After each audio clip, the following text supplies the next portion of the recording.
Thanks for coming on the podcast, man. Thanks for having me. Lots of things I want to cover, so I'm going to get straight into it, right? In today's world, you can easily get cancelled for even a joke that you may have made. So people avoid, like comedians they avoid even making jokes about certain things. And television hosts, whoever, like even at workplaces, people are very careful with regards to what they say or even talk about. You have decided to enter into the world, and pretty much everything you talk about is quite controversial. So my question is, why? Why are you doing what you do? It's interesting that that's your perception, because from my perspective, I feel as if I'm censoring myself on as many topics as these other people are, or as typical people are, and only voicing my perspective when I'm so shocked by something that I can't hold my tongue. So, for example, reparations, right? 5 years ago, nobody thought that it could enter the political mainstream. Not the people who were for it, not the people who were against it. 5 years later, 2019, we're talking about it in Congress. Almost every Democratic candidate has said they would sign a bill to study and consider reparations. That's a huge shift, right? And I felt I had to flag that shift. You know, like Obama was opposed to reparations. We don't think of him as a caveman. And yet, in 2019, if you opposed reparations as I did, you're painted as if you're in this tiny minority, right? As if you have this fringe view that the solid majority of Americans and something like a third of black people themselves hold. So that just was too shocking a disparity between the reality on the ground and the sentiments of the chattering classes, that I felt I had to say something, and that there weren't that many people that were going to say it. So I still feel that I'm protecting myself from the cruelty of cancel culture much of the time. But you just spoke about reparations. I wanted to get to that a bit later down the track, but now that we are talking about it, we can talk a little bit about reparations. You said about 30% of black people aren't for reparations. But by that definition, 70% of black people are for it. Well, no, something like 50% are for it, and then others 20% are undecided, yeah. Okay, but still, majority are for it. That would potentially mean majority are for it. So what's your argument against it? Well, my argument against it is different depending on what you mean by the term. Mm-hmm. Reparations has become an umbrella term for very different things. Okay. So if it's a check... maybe you can define what is a reparation you're against? Well, I'm against... Well, what I'm for is reparations paid directly to people who were harmed. Okay. By legalized racism. What that means is someone like my grandfather, born in the Jim Crow South, treated explicitly as a second-class citizen, denied opportunities of various kinds. And the key word there is directly harmed. This is, reparations works best when you're giving it directly to the people who are harmed, as in the case of the Japanese Americans who were interned during World War II, Holocaust survivors. You could argue that I've been indirectly harmed, just like you could argue that the grandchild of a Holocaust survivor is indirectly harmed. But we generally don't give reparations in that case because it becomes too unwieldy. To really trace the arrow of harm gets hard sociologically. So I'm for reparations paid directly to people who were harmed, which at this point would be much older black folks born in the South. I'm against reparations as a check cut to every black American with slavery in the memo line for a few reasons. One, virtually none of the problems that black people disproportionately face that we should want to solve are the consequence of a lack of cash. Therefore, they would not be remedied by a check. Secondly, something that seems important before you get it can often seem insulting or unimportant after you get it. And the race issue is a paradigm case of this. It happens over and over again. So, for example, if you had asked any black person before Obama was elected, will there be a black president in your lifetime? Most people said no. Why did they say no? Because America was too racist. We weren't ready for it yet. We got a 2-term black president named Barack Hussein Obama, who had a black wife, black kids, etc. And in retrospect, we don't even view it as important anymore. Indeed, if you suggest that Obama was a watershed moment in American history in terms of sort of getting past racism nationally, you get something close to an eye roll from the left at this point. So something that seemed important before you got it gets redefined. The goalposts get shifted after you get it. I think the same thing would happen if all black people got a check with reparations in the memo line. 5 years ago, we didn't think it was going to happen. Once it happens, it would become nothing. Okay, 2 things. One, Germany actually paid and continued to pay reparations to people who were directly harmed, who are alive, but also the descendants. And that system, it worked. So the notion that it might not work for black Americans, is it really backed by a test case, or is it like why do you think it won't work? Because you mentioned something Define work in the sense of there was a hurdle put forth by the system for a group of people, so they couldn't progress. They were the effects of racism and the slavery era it wasn't felt by just one generation, many generations afterwards. And, a lot of people who were directly affected, are not alive. So similar thing with Germany, people who were directly affected by racism died. So it's the families and descendants, the only one, they didn't have the starting point they would have normally had. And by having a financial incentive, they get some, money can't really buy out of past wrongdoing, but it gives a bit of an incentive because we live in a capitalistic society, right? An incentive to what? To have a slightly head start, if that is helpful. For example, if a certain family that is directly affected by slavery, say multiple generations later, they haven't been able to have a societal start because the grandparents were slaves and then they were put in ghettos, or et cetera, generation after generation. They never had an opportunity to get out of the poor class. If there's a financial incentive, wouldn't that by definition give them an opportunity to get to the middle class? It's an empirical question, and I think the evidence from the war on poverty of the late 60s and early 70s, where we spent billions of dollars, not all of which was in the form of just cash handouts, but much of it was. We didn't see a kind of flourishing in the black community as a result of that. If anything, it helped people survive day to day.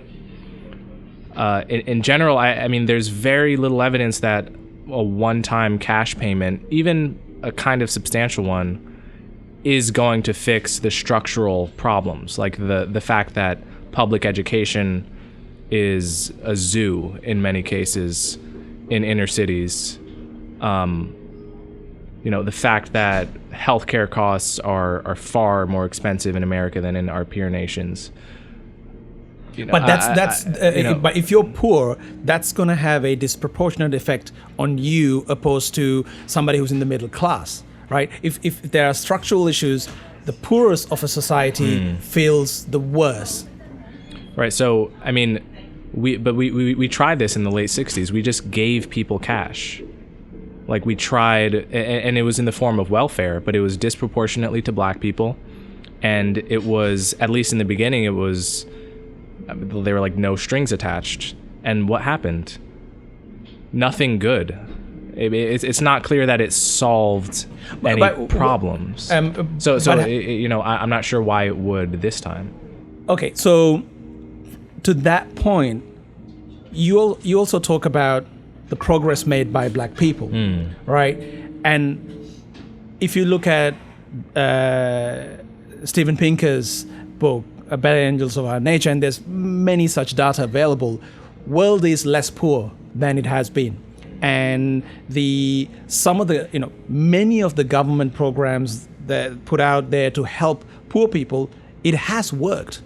Now, I don't have the specific data right in front of me to say that what America did in the 60s for black people didn't work, but you would admit the poorer American black in the 60s versus poor American black right now, the proportion has changed, right? There are less black people in abject poverty compared to then. There's still a lot, but so something must have worked.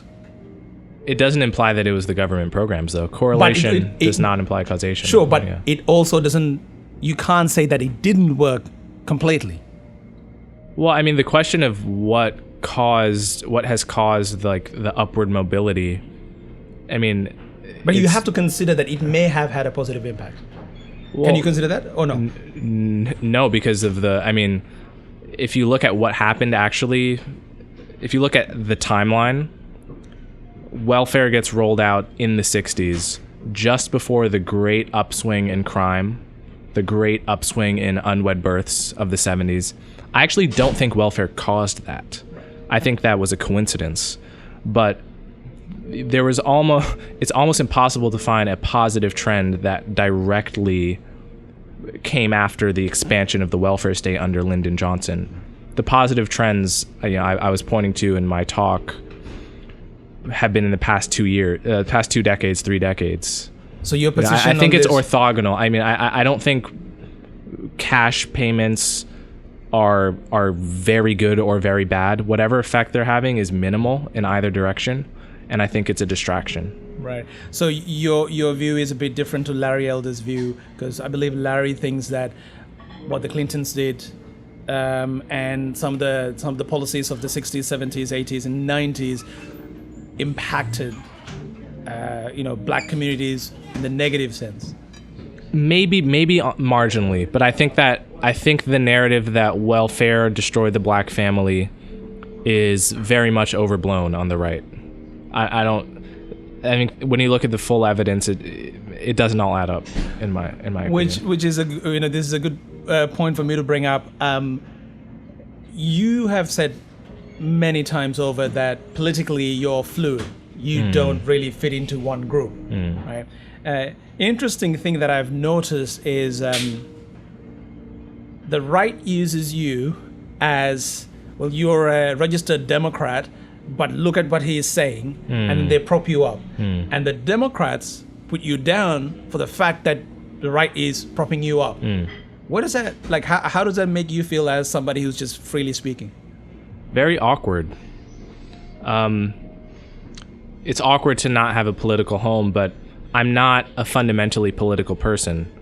I came into politics through philosophy, and I write and I think, but I've never been all that enthused about electoral politics. It's important, and it's crucial to talk about and think through, but I'm more concerned with the ideas that survive the 4-year election cycle, rather, because in the long run, getting the issues right has a big impact on, shaping the debate has a big impact on policies down the line. So that's what I'm more interested in. So in a way, it makes sense that I don't have a clear home in either party. However, Democrats have tended to put forth more compelling candidates in my lifetime. Right. Yeah. So how do you then avoid being a prop for the Republicans or for the right wing? Because if you look at all the simple, interviews, just say what you believe, right? Even if it contradicts what right wingers want to think, which I do.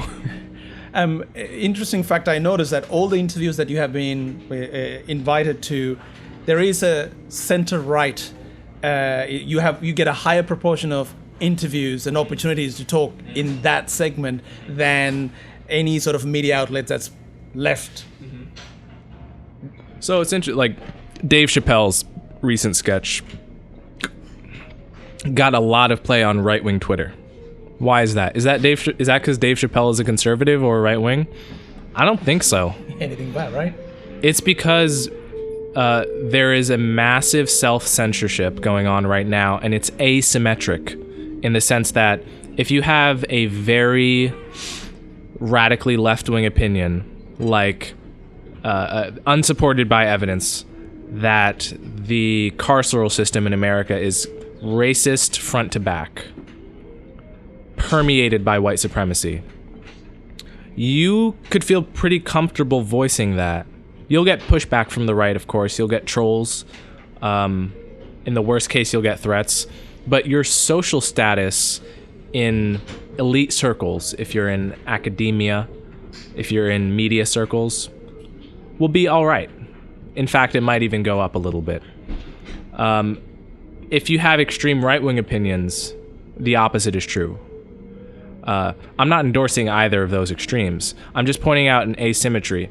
But what that does is it opens up a space for people who have a little bit of a thick skin and articulate a kind of centrist-y perspective.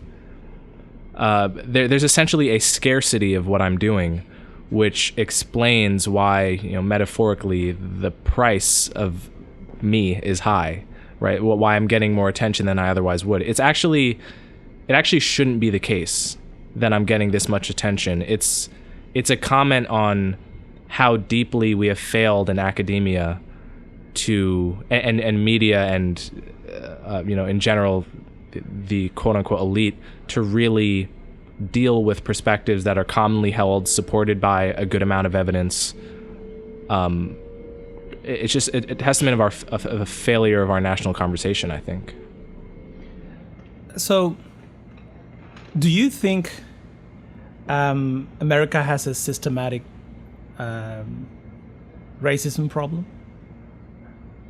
I think the idea of systemic racism, America has racism. The whole world has racism. America has a unique history with racism in the sense of chattel slavery for almost 250 years, roughly 100 years of Jim Crow. And so there's that. There are still racists. Racism is real.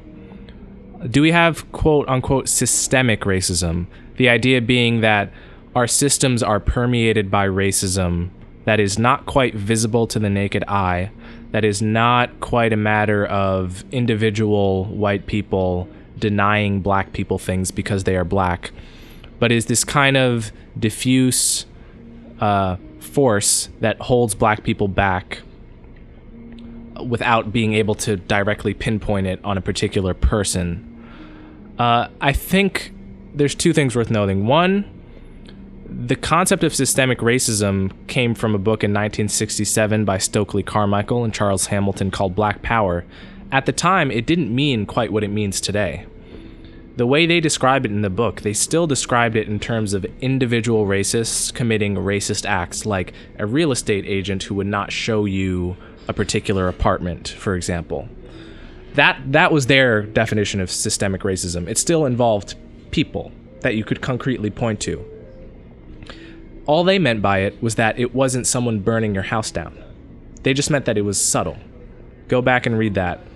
It's morphed at this point to become a kind of just a way of lazily indicting our society without having to actually prove your point. The second thing I will say is, if America is systemically racist, then that racism is not very powerful, because black people have still managed to make enormous progress just in the past 2 decades. Incarceration is more than cut in half for black men in their 20s and below. If the prison system is designed to put black men in it and keep them there, it's doing a terrible job of that in recent decades. If the healthcare system is supposed to be racist, it's doing a very poor job of it, because the likelihood of elderly black people dying from heart disease has almost cut in half since I was a kid. And it's also gone down by almost a third for cancer and diabetes. Why do you think? Because the drops you're talking about, if you look at the trends, pre-2000, the trends did look like there is a systemic issue. And well, no, actually. I mean, I just started there because it was the turn of the millennium, and it's an easy benchmark. But the trends in general have been good since long before. Right. Yeah. So, but you said from 2000 to now, there's this massive drops. Is that because more people have been talking about racism, or do you think it's just a general trend? No, I don't think it has very much. I mean, so there's this assumption that black well-being is a one-to-one function of the amount of racism in society. The analogy is that black America is like a weather vane, and racism is like wind, right? So how black America is doing is just a straightforward reflection of where the wind is blowing in terms of how white people feel and think about. Nothing could be further from the truth. Racism is one input that determines how black people are doing, but there are like hundreds of others. Like, how's the economy doing? How are black people themselves, like what inner resources are they marshaling to move up in society, right? We're talking about human agents here, not merely weather vanes.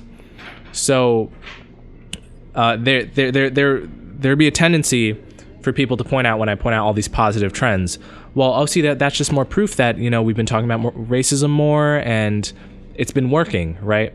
I think that's a lazy assumption, because it presupposes that it could be nothing else. It could not be that actually crime has gone down in the black community because of like internal efforts. It kind of takes black agency out of the picture entirely. The point being, it's an empirical question why the trends have progressed as much as they have. And by the way, with the rise of Trump, it would be very hard to say that our rhetoric has gotten better about race, right? If anything, it's either stagnated or gotten worse. It's a tricky question whether racism has gone up or down in the past 5 years, but it's not a tricky question whether life expectancy is up, deaths are down, education is higher, upward mobility is better, prison stats are down.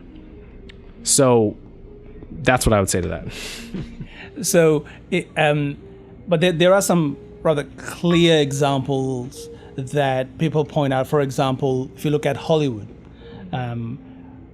it took a very long time for mainstream Hollywood. I mean, there were certain movies that were just, produced, directed, and acted by black actors, but they were kind of like B-grade, separate genre on its own. But now there is a tendency, there are a lot more black actors getting main roles, they're directing, writing, etc. So there is a clear shift there. And that came as a result of people talking about, the industry stifling or not giving black actors a real chance.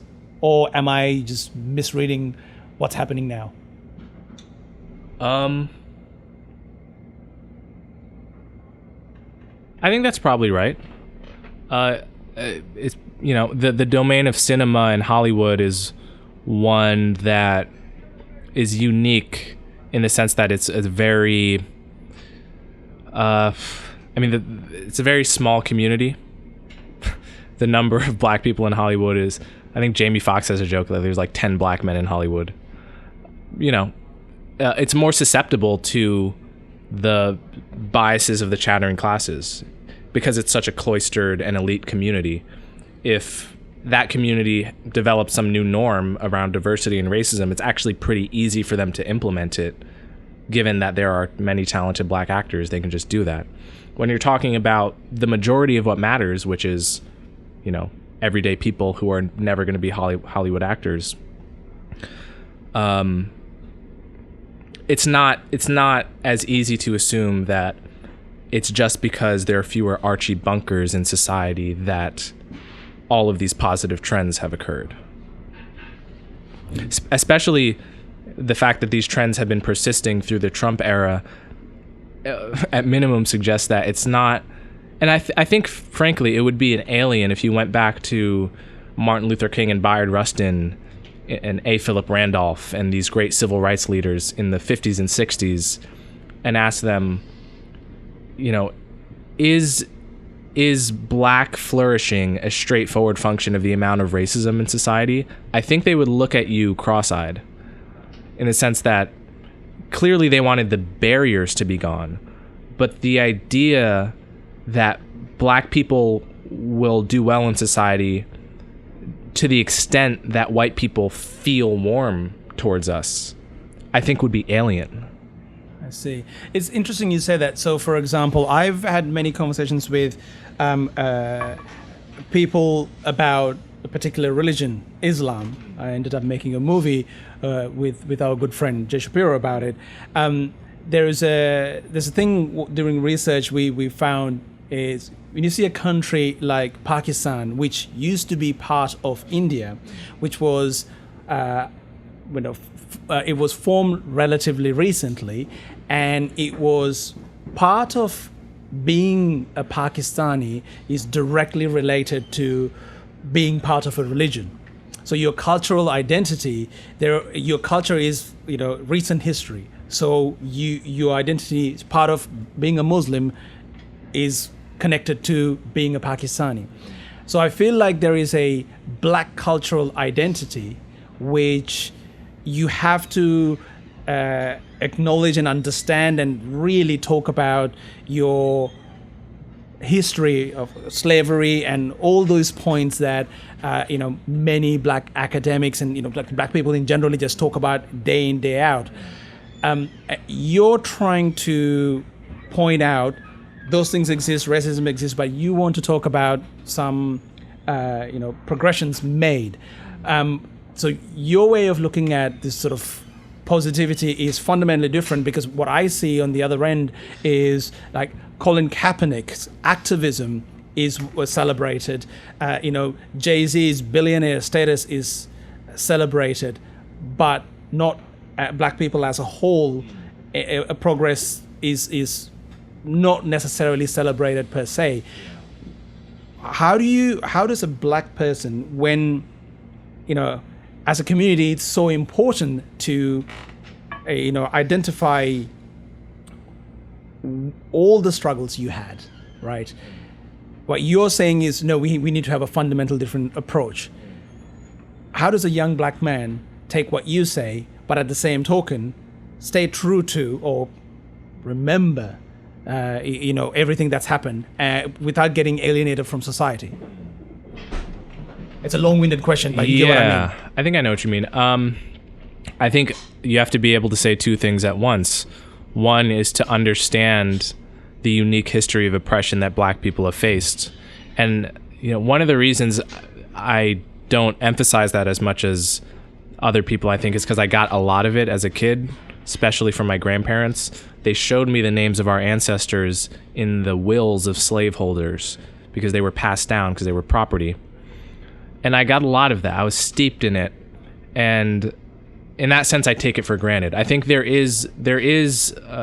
think there are a lot of people, particularly white people, who in the last 5 years, with this resurgence of anti-racism, are learning almost for the first time the real litany of anti-black policies, not just slavery, but redlining, blockbusting, segregation, etc. So you have to be able to acknowledge that, but also understand that the story that a people tells itself about who that people is should not be bound only in the suffering, right? There's a long tradition of Black people highlighting the progress that has been made without necessarily having to compare or measure ourselves against the yardstick of white outcomes. You know, Booker T. Washington used to talk about the massive, up from slavery, right? The massive progress that has been made. Martin Luther King in the 60s acknowledged the massive progress that had been made with police brutality, even at a time when you might reasonably say we shouldn't be noting progress because it's still so bad. Bayard Rustin was the same way. He was quick to acknowledge progress because they were pragmatic people. They wanted to know what worked and what didn't, and they were aware of what didn't work. They weren't tempted to throw it under the rug. But when something good happened, they wanted to say, what did we do right here? How do we repeat this? Moreover, I think it's an unhealthy attitude to have to the only country. Most Black people are going to live in America their whole lives. We're not going anywhere. The fantasies of returning to Africa have long since become irrelevant. So the question is, what attitude do we adopt towards the only country we're going to live in? Is it one that makes a religion out of the history of our own oppression, in the sense that the same way a Christian learns of the crucifixion of Christ every Sunday, hammers it down. Are we going to do that with slavery? Are we going to essentially treat the history of anti-Black racism as a religious catechism? Or are we going to acknowledge that history, not try to hide it, but treat it more like we treat the history of World War I, in the sense that we acknowledge its importance, but it is not the bedrock of our identity as a people. It need not be. We can tell a story that is much more optimistic, much more forward-looking, without minimizing the history of racism. Right. So, do you worry that by talking about progress, that it minimizes the progress that is yet to be made? It could. I mean, I think you can just acknowledge, for example, that we've more than half the incarceration rate for young Black men, while still acknowledging that we want it to drop much more. And we can do that by stopping putting people in jail for victimless drug crimes. There's many things that we can do to remedy that situation, but you just have to, the claim that progress has been made is not the same as the claim that we're there, so we can rest easy. Right. You made a comment earlier. You get accused of acting white, or a range of names called. How do you deal with that, and does that affect your thinking? It doesn't affect my thinking. I don't like it. I'm a very normal person in the sense that I dislike being insulted to my face. I'd rather not pretend that my skin is so thick that nothing gets to me.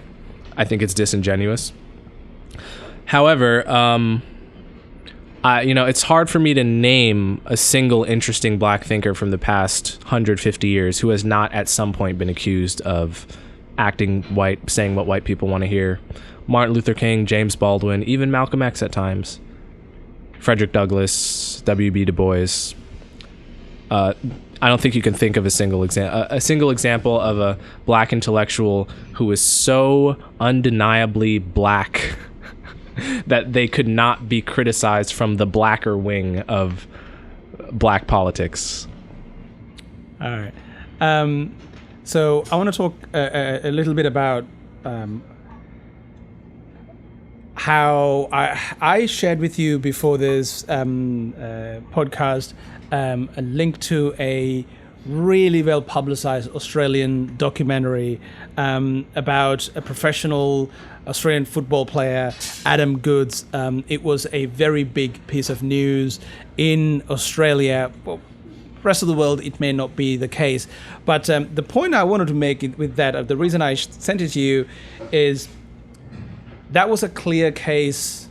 For some people, that was a very clear case of racism. Now, for context, for some of our listeners, we have this celebrated indigenous football player. Towards the end of his career, one of his, when he scored a goal, he had this celebration, which was an indigenous war dance. And, he had this imaginary spear, and he would look at the audience and he would do it. And, sports, people get, quite heated. And at a point, people started booing him relentlessly. It didn't matter what he did. And majority of the people booing happened to be white, and majority of the audience is white. Why were they booing exactly? They were booing him because he was actually very good. He won the Brownlow medal. Like, he was one of the best of the best. He's a legend in that game. He was beating the other teams. Yeah. And whenever he scored a goal, he would have this war dance. And it got to a point where he couldn't even play. Like, he would enter the stadium and people were booing him. And I think it went beyond just booing an opposition player, and people were saying quite racist things, including there's this famous incident where there's a young kid called him a monkey. I think the kid was like 13 or 15 or whatever, and that kind of, it got very racist very quickly. There's a documentary made about it, and it had I think Sundance or one of the bigger festivals had like a 10-minute standing ovation. Then eventually the film went to the public. Opening weekend, it wasn't even in the top 10. Like, people weren't paying money to see this story, although it was beautifully produced, a great documentary. So my question to you is there when you talk about something so much, is there a negative impact that real issues, racism becomes, it's fatigue, like people don't want to hear any more of it? Yeah, I mean, I think people become jaded to an issue that is talked about too much, and they become skeptical about an issue that, you can only hear so many accusations of racism that turn out to be baseless before you begin to assume, when you hear an accusation of racism, that it's probably baseless, right? Like, I started out having all of the cultural priors to take every accusation of racism seriously. I came from a pretty liberal family, a black and Puerto Rican family, where like racism was talked about, not often, but like everyone has a story, and I had none of the life experiences that would predict that I would be skeptical of an accusation of racism. Everything was the opposite. However, as I've grown older and I've seen incident after incident where someone is accused of being a racist for something they either patently did not say or some clear misunderstanding of what they said, it's gotten to the point where when the Jussie Smollett hoax happened, I was very open to being skeptical to it in a way that I would not have been 5-10 years ago. Why? Well, it's a consequence of just like so many repeated incidents of racism in the public sphere that turn out not to be so. And I think that happens all across the nation. I don't know as much about the Australian case. It's certainly possible that's a consequence of Australian society sort of failing to catch up on the anti-racism norm. I don't know, but there's certainly that effect. So the Michael Brown case is significant because that is, you mentioned this in many podcasts, that case was like a turning point for you. I don't want to tell your story. What's the context? Well, I heard it happened in 2014. Michael Brown was killed in Ferguson after an altercation with a police officer. He was unarmed. And it was right around the birth of the Black Lives Matter movement, and it ended up being probably the biggest flashpoint of the Black Lives Matter movement. And people were posting hashtag BLM on Facebook, whatnot. You had to pick a side at the time. I remember what it felt like. You had to take a side. And instinctively, I took the Black Lives Matter side. The idea that people would be exaggerating this as a racist incident just almost wasn't in my mental vocabulary. So I just instinctively assumed that where there was smoke, there was fire. He killed this young man because he was black. He wouldn't have done it if he was white. And then I remember talking about it with my roommate at the time, who was a white guy from Arizona and one of my best friends. And he was skeptical. And I remember being a little blown away that he was skeptical. The idea that you could be skeptical of this kind of thing was sort of alien to me. So then I decided to stay up one night and read the entire testimony from both sides, from the police officer and from Michael Brown's friend, who was an eyewitness. And I came away thinking that there was no opinion I could come to, or that anyone could come to, that was not merely a reflection of your own pre-existing political beliefs. That it was basically a Rorschach test for your politics. So I became agnostic on the issue. I don't know what happened here. Either the cop's right, or the friend is right. On that point, the cop had a reason to lie, because if not, he would have been accused of murder. What's the incentive of the friend to lie? To paint his best friend in a positive light after his death. To rehabilitate his friend's reputation as not a thug. You know? No, my friend did not reach for your gun, which would have given you a reason to shoot him. No, he did not walk towards you menacingly and punch you. He was a good kid. He was troubled, but he was a good kid. He didn't reach for your gun. You shot him unfairly. That's an enormous emotional incentive. Right. And as it turned out, when Eric Holder did the report, he found, with some 30 eyewitnesses, that the cop story was right.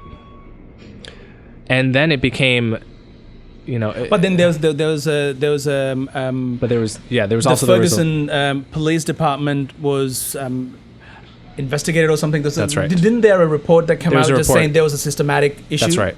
There were two separate reports. One indicted the police department in general for systemic racism. One exonerated the cop in the particular instance.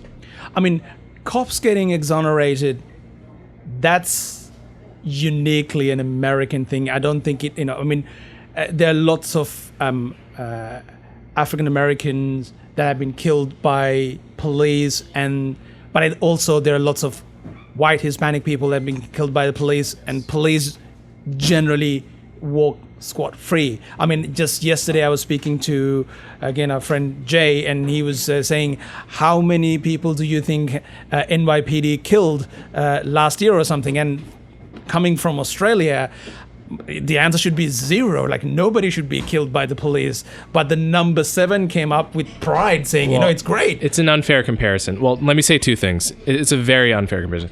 Two things. One, it is a big problem. Police departments generally investigate themselves. Yes. Which makes no sense. I agree. If a plane crashes, the Delta is not going to investigate itself. We understand there's a conflict of interest there. We would bring outside investigators. So in that sense, there is a problem with the justice component of what happens to the police on this end. That has to be remedied. At the same time, it is a glib comparison, I think, to note how few people die in other countries. So, for example, when a school shooting happens, everyone talks about how crazy it is that we have this gun culture in America. We're unique in the whole world. We have more guns than people. This is a uniquely American problem, incomparable to any other country in the world. That is true. It's a consequence of how many guns we have, how easy it is to get a gun. Imagine what it's like to police a gun culture, and how different it is than policing Australia or Japan. When you pull over a suspect in America, you have like a reasonable expectation that they could have a gun. Cops get killed, dozens of cops get killed every year. That doesn't happen in other countries either. So the quickness with which a cop pulls out his gun in America ought not be compared to the way cops can behave in a country where almost no criminals have guns, where very few have guns, right?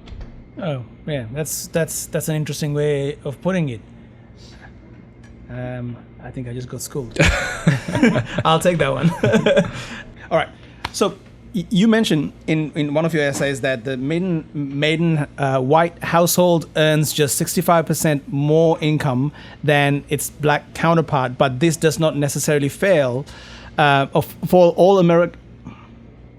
This doesn't mean it is a direct a result of history or racial discrimination. You use Singapore as an example for this. They were raided by the Portuguese in the 17th century and colonized by the British in the 19th century. Today, Singapore is wealthier than both Portugal and Britain. To use what you just said with regards to me comparing America and American gun culture, etc., to somewhere like Australia, is comparing what happened to a country like Singapore to America and American sort of the African American economy. Is it a fair comparison? I don't think that's what my comparison was. My point invoking Singapore was a point about the wealth of nations. Right. It was an argument against the idea that the wealth of America, that we would not be a wealthy country if not for slavery. So I was pointing out why certain countries are wealthier than others.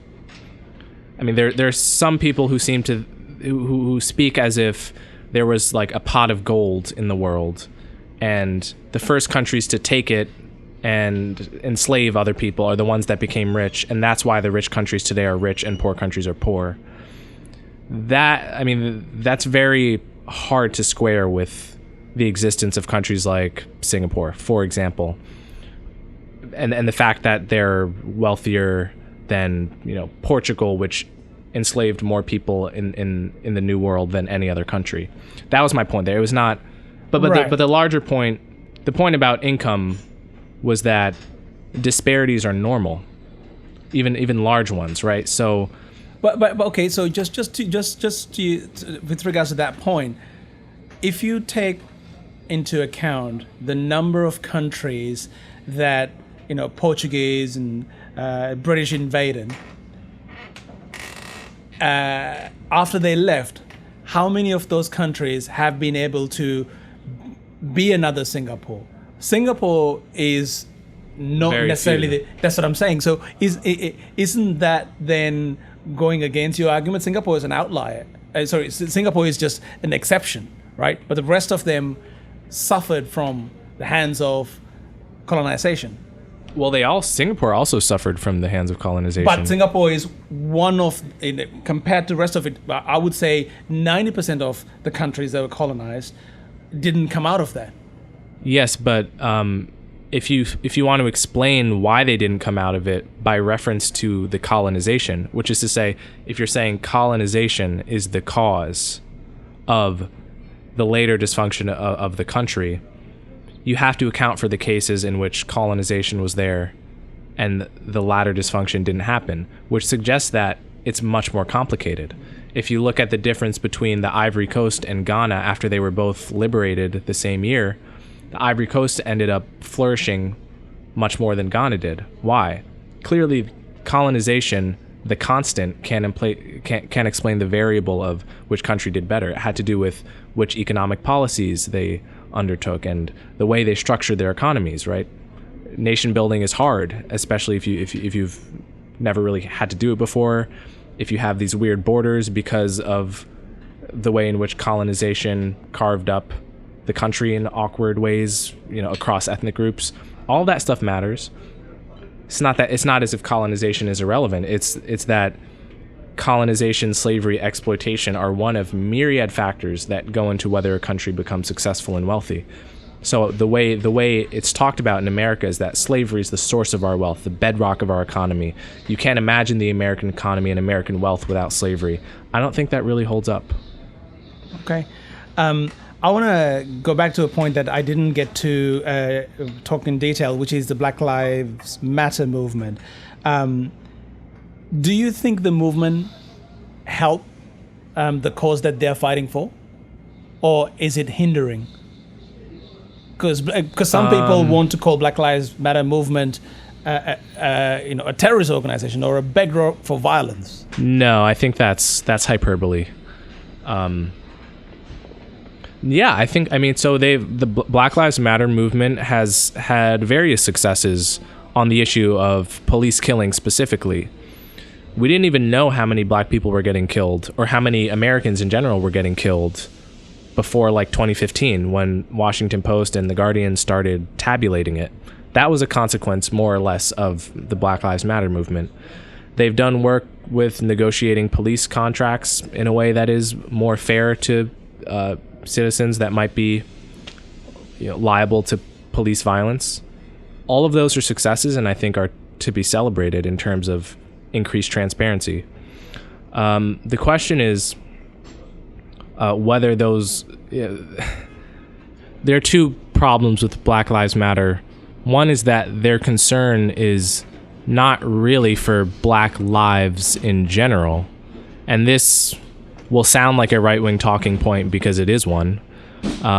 Black Lives Matter is not very concerned with whether crime went up or down in the black community. If homicide went up, you would not hear about it from Black Lives Matter, even as the number one cause of death for young black men is homicide. Not from the police, but generally from other young black men. Secondly, I reject the name and the framing of Black Lives Matter for similar reasons that Martin Luther King rejected the name Black Power, even if he agreed with some of their aims. Likewise, I agree with some of Black Lives Matter's aims, the wins that I talked about just before. Implicitly, it is claiming if you don't agree with us about policy, you don't think Black Lives Matter. It's a provocation. It's like, it's saying the issue turns on whether you think Black Lives Matter. And it is also, the problem with identity politics in general has no clearer test case than Black Lives Matter, which is identity politics essentially says, I am what I am, which explains my view and makes me right. That's George Packer's formulation, which I think is quite good. I am black, which explains what I think about politics. And not only that, the fact of my black experience makes me right about any issue that touches on race. So, activism in its nature, it makes society uncomfortable, it challenges norms, it puts forward certain things that may inconvenience people, like whether they block a bridge or come up with a name like Black Lives Matter. Isn't that inherently good for a movement? Because, as you said, for the successes they've achieved, would they be as successful as they are in the things that they are successful without that provocation? What's good for their success as a movement may not be good for society as a whole. Ultimately, you have to ask what a movement would do if it had the power to do it. How would Black Lives Matter deal with the issue of policing, right? So, Black Lives Matter believes roughly that law and order rhetoric is a kind of holdover form of white supremacy. It's not the same as burning a cross on a black family's lawn, but when a politician gets up there and talks about restoring order to our community, they're really talking about roughly putting black people in jail, regardless of whether they ought to be in jail, and not fixing the structural reasons why they might commit crime in the first place, yada, yada, yada. So that's roughly what they think. At the same time, every poll of black people has shown that they are more concerned with law and order than white people, which is to say crime is a bigger concern for the typical black American than it is for the typical white American when asked, how would Black Lives Matter deal with the issue of crime if they could? I think not well. How would they deal with the issue of prisons if they could? They don't seem to be very concerned about order at all, nor do they seem to recognize the trade-offs between justice and order. You can't have everything all at once. So that's how I respond to that. But I think we would both agree, though, they do have a role to play. Yes. Right. I mean, here's the thing, is that you could have played that role without the name Black Lives Matter, I think. And I mean, I think the videos circulating of black people and white people getting shot by cops are visceral enough to be, I mean, listen, the civil rights movement was quite successful using humanist rhetoric and colorblind rhetoric, mostly. Right now, the term colorblind is a right-wing talking point rather than, as you put it, it's a centrist point of view, or it's definitely not an MLK Jr. point of view. Only because the left has rejected it, not because it came from right-wingers to begin with. I mean, like the idea of colorblind humanism has its origin, at least in the American context and the American racial context, with A. Philip Randolph, the socialist who started the March on Washington movement, Bayard Rustin, Martin Luther King. You can find dozens of quotes from these people where they harp over and over again about the fact that it's not a matter of black and white, it's a matter of humanity, brotherhood. We are all one beneath the skin. That is something that came, if anything, from left-wing socialists in the American context. At this point, it's gotten to the point where if you say that, you are a conservative, probably.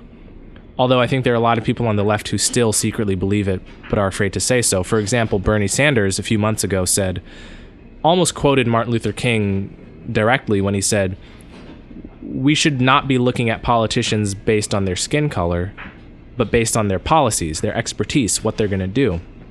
And he got mocked the night after on Colbert's show, which is not some radical left-wing outlet, right? That's like bread and butter, sort of center-left American media. So the left has rejected colorblindness, more or less, but it's not because it's an inherently right-wing idea. Interesting. I want to talk about free speech. Have you seen Dave Chappelle's latest special?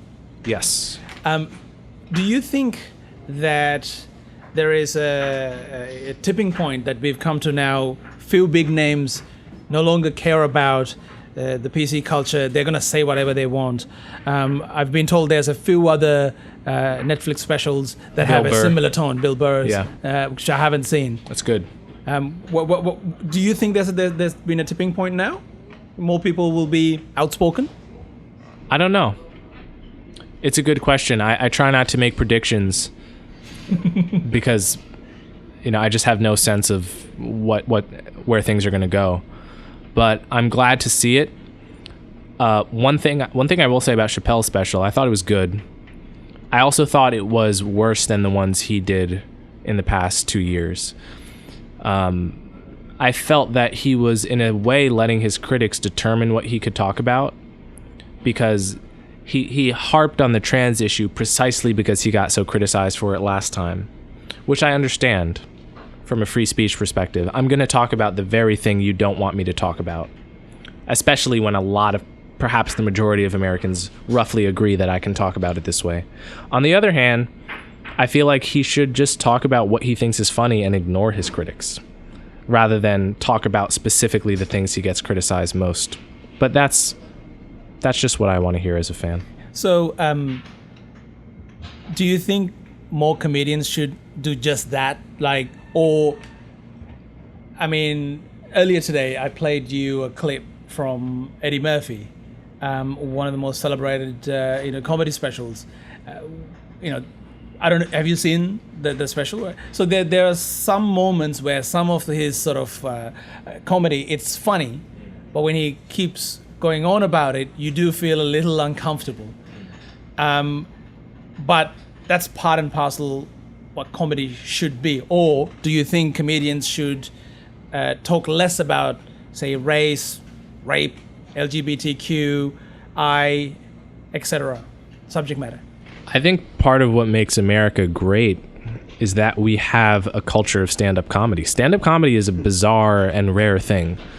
Around the world, the first thing that dictators crack down on are journalists and stand-up comics. I think when what gets me in a patriotic mood is not so much thinking about the flag and the troops, although I can catch that feeling once in a while. It's thinking about like America's very open culture, to our free speech culture. The fact that we, like, stand-up comedy was sort of born here recently as an art form, and people love it, and we have the kind of culture that protects it. So, I mean, I think I do get very nervous when with cancel culture and comics that we won't sufficiently appreciate how special it is that we have this sort of tradition,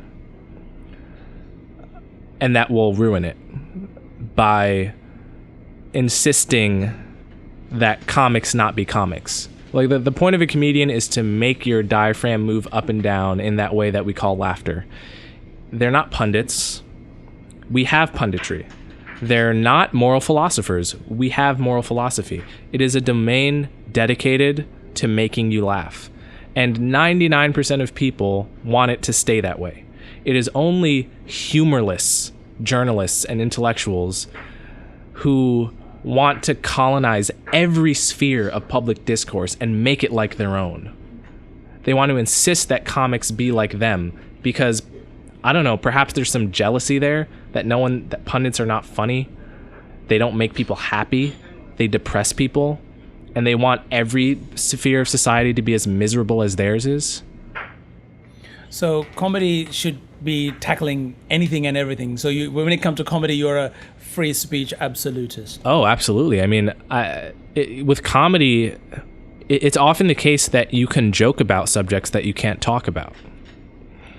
And precisely the areas that the commentariat fails to talk about well, right? Like, we have failed in many ways on the issue of race to have a adult and useful conversation.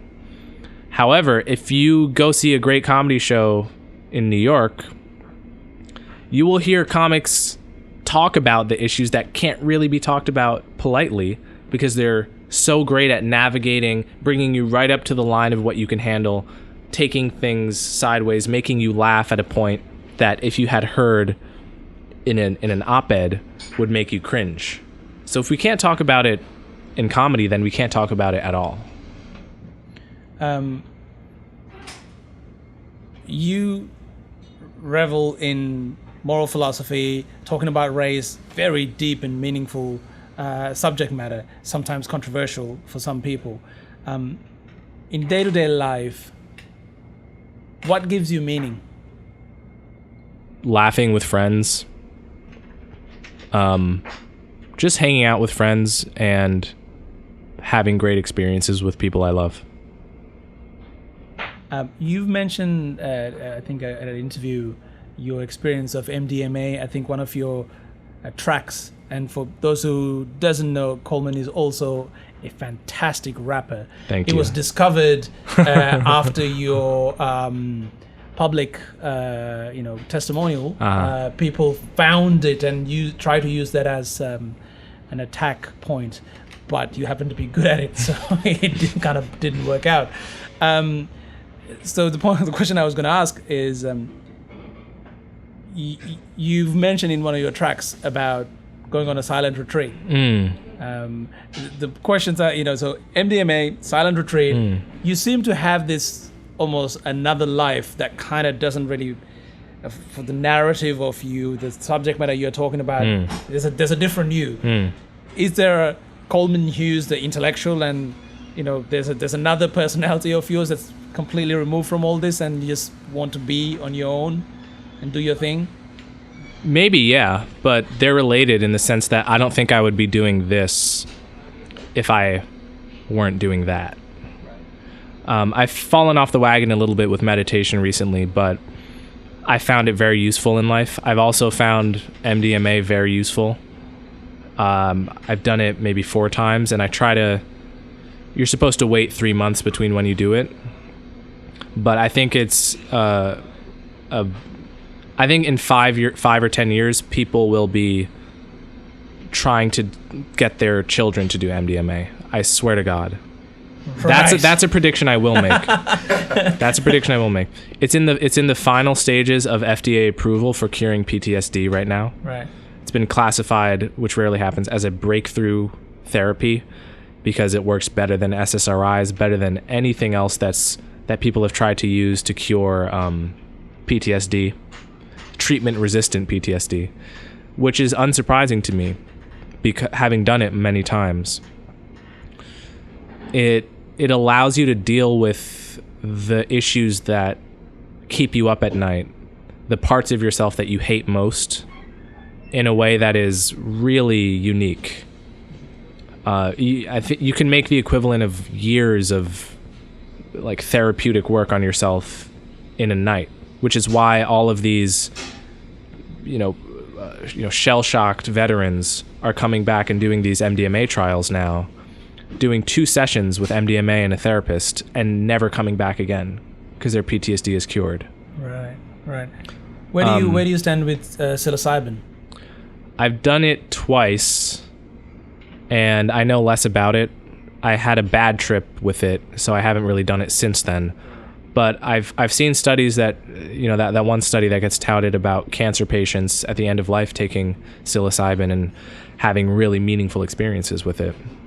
So I don't doubt that. In general, you're for psychedelic drugs? Very pro. Decriminalized? With caveats, yeah. Definitely pro them being decriminalized. I'm not saying we should put them in the water supply. There are you can have really bad experiences, especially with LSD and psilocybin, and perhaps DMT as well. I don't know, but with MDMA, it's very difficult.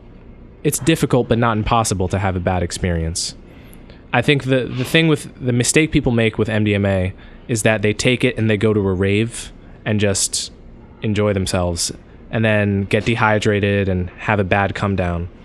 If you just do MDMA and you talk to your best friend, it can be a very transformative experience. So, and it's one that I recommend to everyone, really. Right. So there's that.